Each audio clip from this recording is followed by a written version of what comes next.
não se fala de uma reintegração do Mike. O Mike está fora dos planos. E o São Paulo também pretende fazer negócio com o Mike. O São Paulo não descarta a possibilidade de fazer negócio pelo Mike. Eu vou até mudar a tarja aqui. Mike também pode sair. Por quê? O São Paulo também não descarta negociar o Mike por todos os assuntos que a gente já trouxe e que vocês já sabem. Então o São Paulo está aguardando para que, quem sabe, chegue uma proposta, seja por empréstimo ou seja por venda. Venda é mais difícil, que o jogador está desvalorizado e, conforme essas notícias saem, acaba desvalorizando o atleta. Mas um empréstimo do jogador não está descartado. Então o próprio staff do jogador, até no início do ano, chegou a receber algumas sondagens. Então não está descartada a possibilidade do Mike acabar sendo emprestado. Um empréstimo com opção de compra, por exemplo, de acordo com o que uma pessoa que trabalha com o Mike me falou. Ele vai para outro lugar, para outro time, provavelmente para outro país, porque em um primeiro momento, os agentes do atleta pretendem, se for para ele sair do São Paulo, que ele já dê um salto para a Europa. Eles ainda não veem uma possibilidade de futebol brasileiro, apesar de não descartarem. Então o Mike deve ser negociado, então o São Paulo já vai abrir espaço dentro do seu plantel para 2 laterais. O Cédric, e o Cédric tem uma questão, o São Paulo não descarta também o Cédric uma liberação só por uma liberação. O que eu quero dizer com isso? De o Cédric apenas sair do São Paulo. Ó, vamos acertar aqui uma rescisão amigável, tu vai lá para Portugal, não cumpre o seu contrato até dezembro de 27 e tá tudo certo.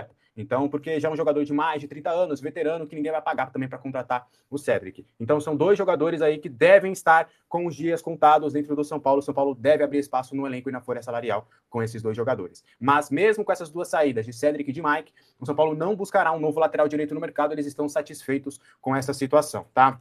E aí, a gente vai trazer uma outra informação que a gente apurou, que a gente foi conversar, que a gente foi entender. O Mailton pode voltar? Muita gente já começou a perguntar também sobre esses problemas na lateral, se o Mailton poderia retornar na janela de transferências. Ele que está jogando no Fortaleza, é destaque por lá. Apurei que não tem opção de compra, não tem nada, né, nem metas, nem nada nesse sentido, mas ele está jogando bem lá no Fortaleza, pelo menos do que a gente tinha visto. Só que não passa pela cabeça do São Paulo, neste primeiro momento, pedir o retorno do Mailton. Tá?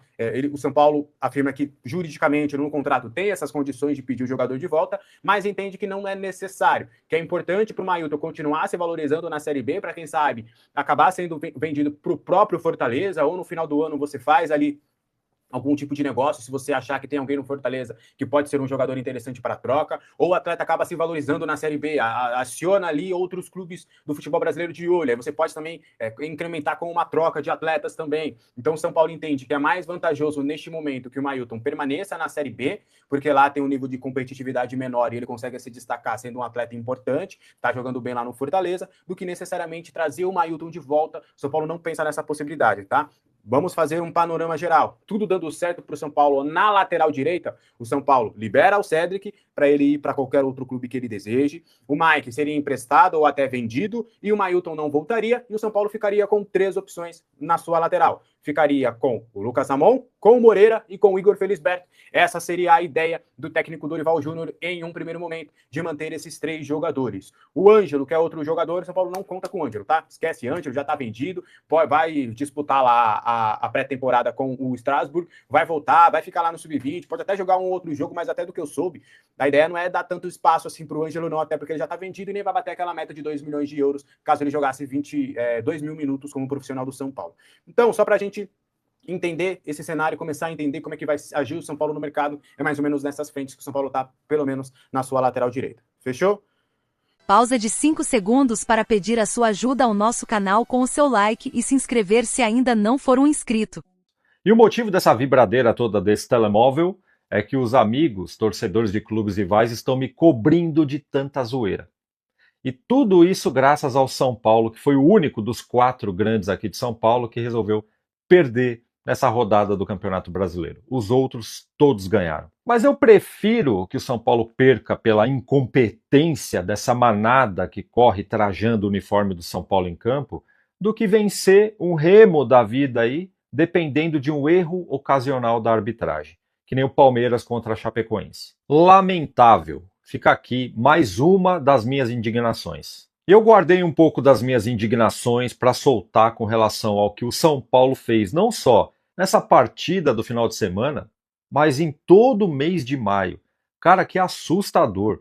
De 9 jogos, o São Paulo venceu apenas 1. São Paulo empatou com o Bahia, com o O'Higgins, perdeu para o Corinthians, para o Juventude e para o Fluminense, empatou com o Milionários e com o Botafogo no Morumbi, ganhou do Boston River, que é uma equipe semi-amadora do futebol sul-americano, e aí foi lá para o Pará para passar vergonha. São Paulo não para de passar vergonha, entendeu? Ressuscitar mais um defunto do futebol brasileiro, né?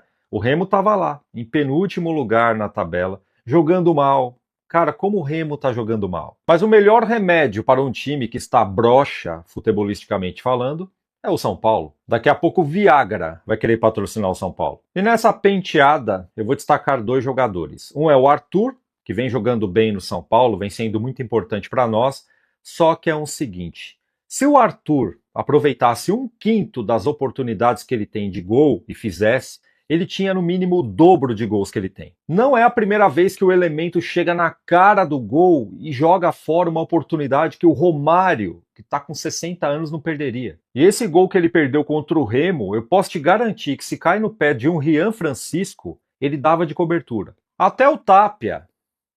Não, o Tapia não faria, não. Você sabe que o Arthur, ele fazia isso no Botafogo também.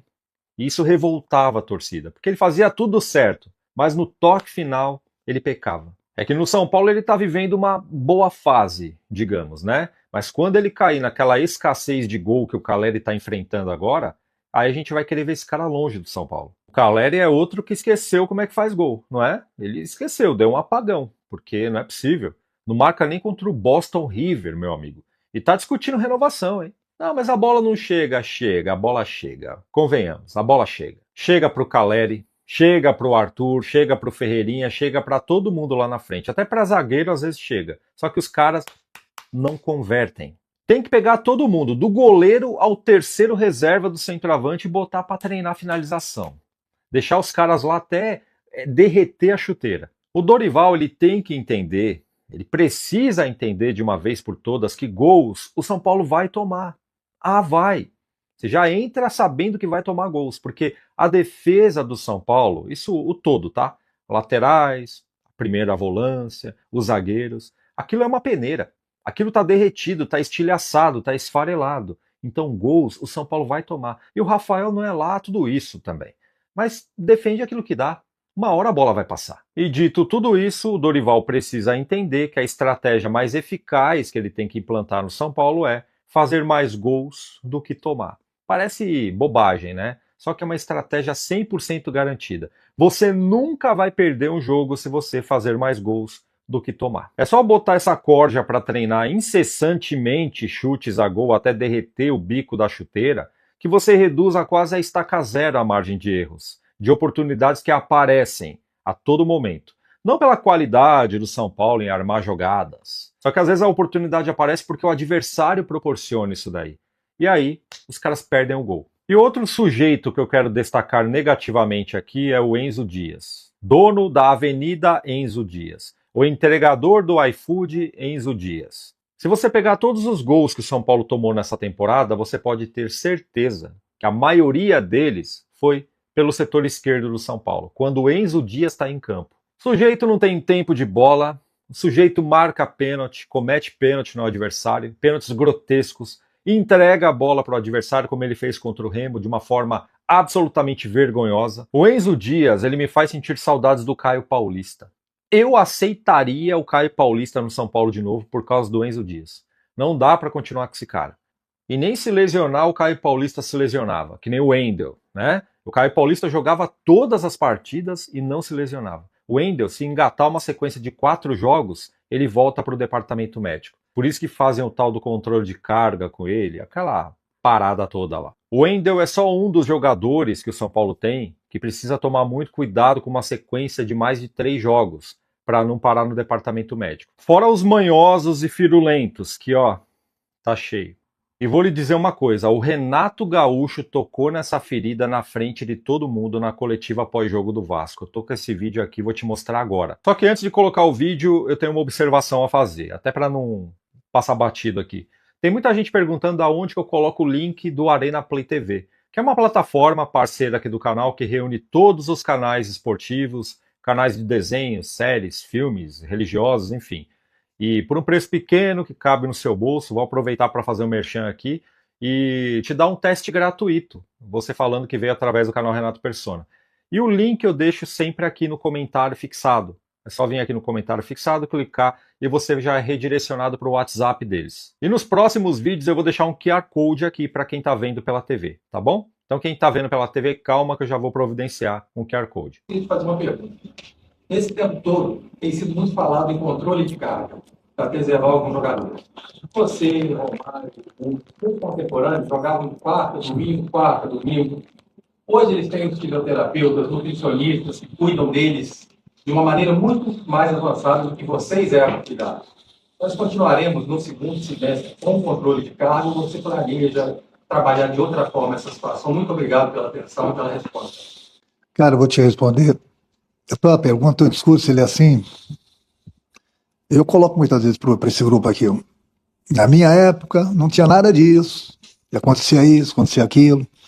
Mas, resumindo, eu não vou falar do meu grupo, que eles têm tudo. Por isso que eu falo, que eu tiro o couro deles todos os dias. Eles acham que não, mas a gente tira o couro deles no bom sentido todos os dias, porque a coisa que eu mais falo para eles, eles estão num grande clube, com uma grande torcida, a camisa pesada, salários em dia, uma mordomia total. Se não se entregarem no campo, estão na profissão errada. Esse discurso eu tenho com eles quase que diariamente. Mas, sobre ainda a tua pergunta, que você foi muito feliz no teu discurso também, o que eu posso falar é o seguinte, é a geração 2026. Geral, não é no Vasco. Geral. É no Brasil todo. É no Brasil todo que acontece isso. Se você vai ver nos outros clubes, as coisas também acontecem. Essa geração dos últimos anos, e não adianta que não vai mudar. Não adianta, bota na tua cabeça. Não vai mudar. Então você vai fazer o quê? Vai brigar com eles todos os dias? É o futebol de hoje, gente. É o futebol de hoje.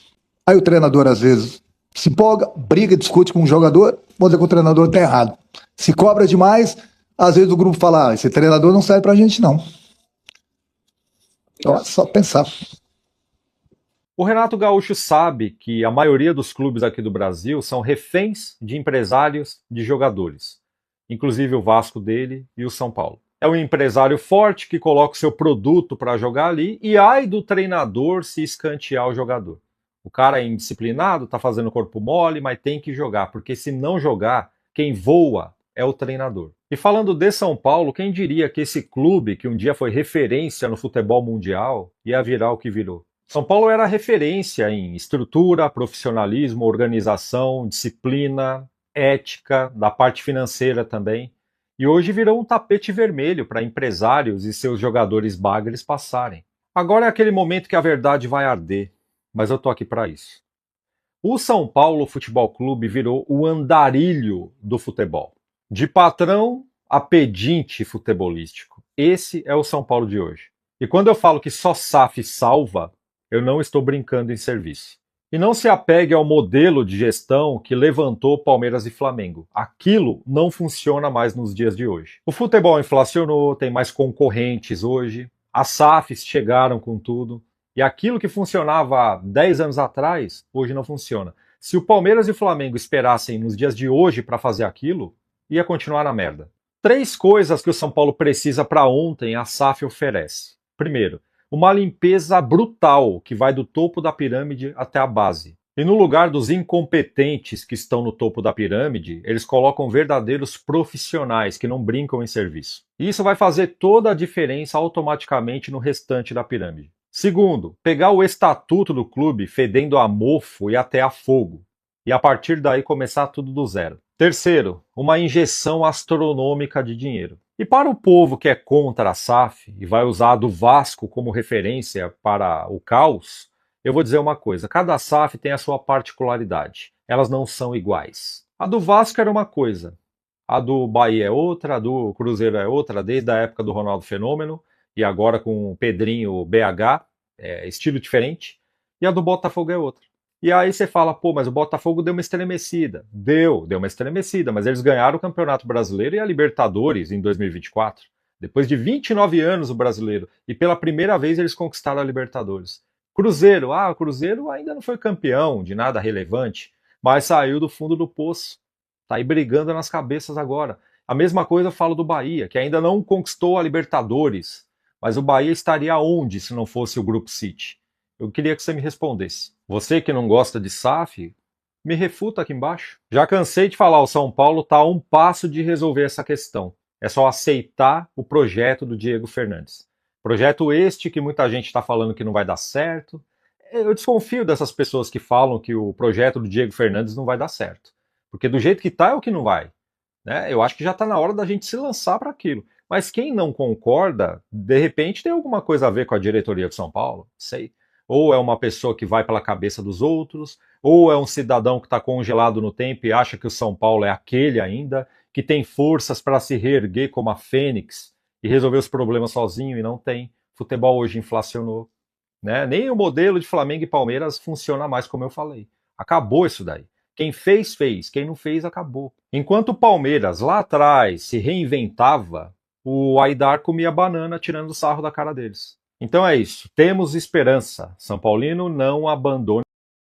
Vamos falar do São Paulo. Foi lá para encarar o Remo, que nunca tinha vencido o São Paulo na história, perdeu. 1-0 com um gol no final, só para variar. Faz uns 25 jogos que o São Paulo toma um gol no final e perde ou empata. Perdeu, já foi líder, está em 8º lugar, Arnaldo. E aí a discussão é, ou contrata e dá uma coringada, ou esse time aí vai cair. É isso aí. Basicamente é isso, mais simples que parece. Eu até dei risada quando o Rodrigo falou, pô, o Flamengo sem muitos jogadores, sem jogador de meio de campo, colocou o Samuel Lino, por exemplo. O São Paulo colocou o André Silva. Né? O São Paulo tem um elenco de Série B esse ano. Né? E quando tem desfalques, isso fica mais evidente. É claro que tem um monte de outras coisas atrapalhando. Né? O clube está um caos, o quarto técnico na temporada, os jogadores estão sem confiança, o preparo físico definha e em todos os jogos o roteiro é mais ou menos o mesmo. Até o São Paulo começa mais ou menos os jogos, às vezes sai na frente, às vezes não. E a partir da primeira troca, é curiosa a sensação. A partir da primeira substituição, os jogadores e todos os torcedores do São Paulo torcem para o jogo acabar. Porque eles sabem que vai piorar. Né? Então, quanto mais acréscimo, pior, quanto mais não sei o que, pior. E esse enredo foi exatamente nos 3 jogos do Brasileiro, os últimos. O Bahia, o São Paulo tomou 2-2 aos 50 e tanto, o Botafogo ele tomou 1-1 aos 50 e tanto e ontem ele tomou 1-0 aos 49. Né? São aí 5 pontos, né? Que poderiam fazer bastante diferença. Fariam, né? E agora 30. o São Paulo está na meta Crespo, que era a meta factível desde o início. Né? Está olhando mais para baixo, ele começa a ficar perigosamente próximo ao Vasco. E tem uma questão, eu acho que a briga do São Paulo para a próxima etapa do campeonato, a vantagem, eu acho, é contar agora com uma comissão técnica experiente, um técnico experiente nesse tipo de situação, para ele não entrar num parafuso, como está o clube todo. Os adversários do São Paulo nessa briga, para mim, são 3. Vasco, Grêmio e Santos. Os 3 estão abaixo do São Paulo por enquanto. Os 3 têm um calendário muito mais difícil do que o São Paulo depois. Eles ainda jogam os playoffs da Sul-Americana, esses 3. Eles ainda estão na Copa do Brasil e eles estão mais embaixo que o São Paulo no Campeonato Brasileiro. Mas os 3 têm mais elenco que o São Paulo. Então, coringada que você está falando, para um clube quebrar, ou o São Paulo reforça o time ou ele vai cair. Porque o time do São Paulo é muito fraco. É mais fraco que esses 3. Então, essa circunstância, veremos, a gente nem sabe quem manda no São Paulo hoje. O coringar, por que você fala coringar? É que o Corinthians chegou numa situação dessas, naquele ano, ameaçado. O Augusto Melo lá fez a maior janela o Augusto Melo que vai ser expulso hoje. Fez aquela janela gigante que contou com o requinte do Memphis. Contratou naquele ano o Garro, o Memphis. E o Corinthians coringou. O Corinthians quebrou, né? Tá transferbando, mas esportivamente o Corinthians se segura. O time é bom. Ele mantém o mesmo time há 3 anos. Ele se segura. Né? E assim, uma hora isso pode chegar. O transferbando do Corinthians em série pode dar perda de pontos, pode dar eliminação, mas o Corinthians está navegando nessa história. E tem uma grande diferença que a gente sempre fala aqui entre o Corinthians e o São Paulo. O São Paulo e o São Paulino não estão acostumados com isso. O São Paulino, ele não consegue separar o campo do... Então, a torcida do São Paulo, ela se divorciou do time. Ela não quer mais ver isso. Só que, eu vou avisar para ela, é apenas um período de férias, um sabático de 45 dias. Depois volta e vai ser mais duro do que ter sido até agora. Né? E o time vai precisar dele, torcedor, de novo, para não cair. Senão cai. Basicamente é isso. Né? Eu sugiro, cara. O Dorival precisa entender quais jogadores merecem seguir no São Paulo e quais os pontos que precisam ser melhorados e quais são os reforços primordiais para esse time. O Dorival tem essa capacidade? Tem essa capacidade. Acredito que sim. Então que aproveite esse período agora. O São Paulo precisa fazer uma limpa no seu elenco. O São Paulo precisa compreender o quanto antes que se deixar o trabalho na mão do Dorival, vai ser o melhor caminho. Que a diretoria pare de se envolver em questões que ela não é chamada. Porque foi a partir desses pontos da diretoria que ela entrou no viés campo-bola que ela prejudicou o time. O São Paulo começou essa temporada sem nenhum anseio.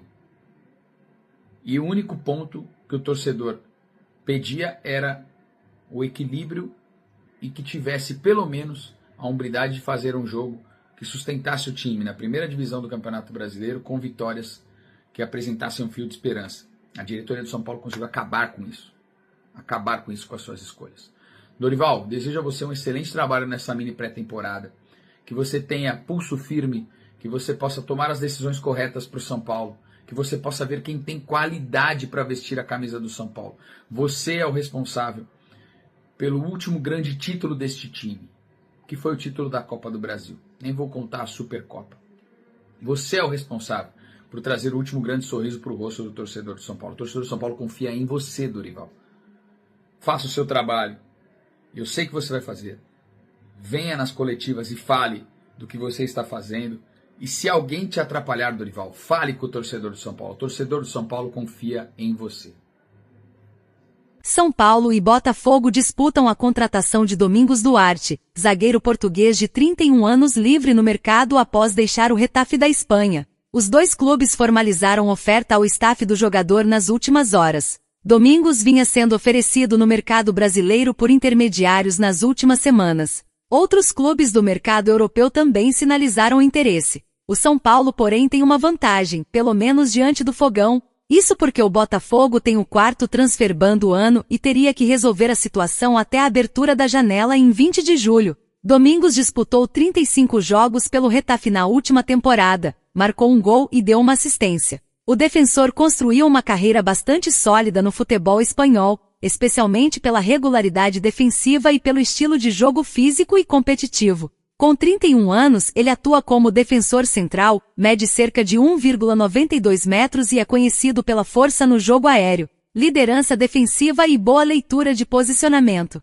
Revelado nas categorias de base do Sporting CP, Duarte não teve muitas oportunidades na equipe principal e acabou passando por empréstimos em clubes portugueses como Belenenses e Chaves. Foi justamente nesses empréstimos que ganhou experiência e amadureceu como profissional. Em números gerais, ele soma mais de 370 partidas na carreira profissional, com passagens marcantes por Granada e Getafe, além de quase 200 jogos disputados na La Liga, uma das ligas mais fortes do mundo. Para clubes brasileiros como São Paulo e Botafogo que disputam o atleta, ele chegaria com perfil de defensor experiente. Acostumado a enfrentar atacantes de alto nível na Espanha e com características que costumam se adaptar bem ao futebol sul-americano, força física, imposição aérea e experiência tática. E aí, torcedor, você aprova a contratação de Domingos Duarte? Deixe sua opinião nos comentários. São Paulo monitora Brian Ocampo para a próxima janela.